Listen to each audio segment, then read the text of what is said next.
ఈరోజు పొద్దున తెలంగాణలో నివసిస్తున్న మాచవరం ఇన్ఛార్జ్ ఎంపీపీ కొడుకు నన్నయ్య గారి కొడుకు సైదాను అక్రమంగా పోలీసులు అన్యాయంగా అరెస్ట్ చేసి తీసుకొచ్చారని తెలుస్తుంది.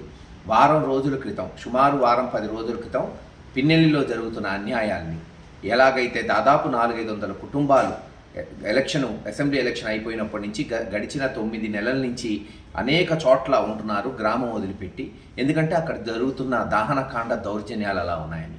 అదే జగన్మోహన్ రెడ్డి గారి దృష్టికి వారం 10 రోజుల క్రితం ఇదే సైదా నన్నయ్య గారు అనేక మంది పెద్దలు జగన్ గారి దృష్టికి తీసుకెళ్ళటం జరిగింది.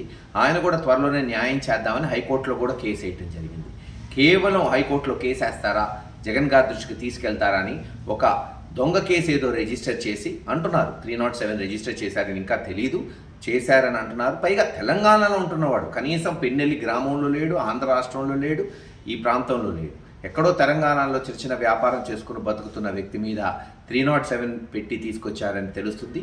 ఇది తీవ్రంగా ఖండిస్తున్నాం. తప్పకుండా హైకోర్టుకు పోతాం, కేసులు వేస్తాం. పోలీసుల మీద కూడా తగిన చర్యలు, తగిన మూల్యం చెల్లించుకునే టైం తొందరలోనే వస్తుంది ఈ పోలీసులకు కూడా. ఏది ఏమైనా చట్టపరంగా మేము బెయిల్ కానీ లేదు ఇతర హెబియస్ కార్పస్లు కానీ తప్పకుండా ఆ పోలీసుల మీద వేయటం జరుగుతుందని తెలియజేస్తాం.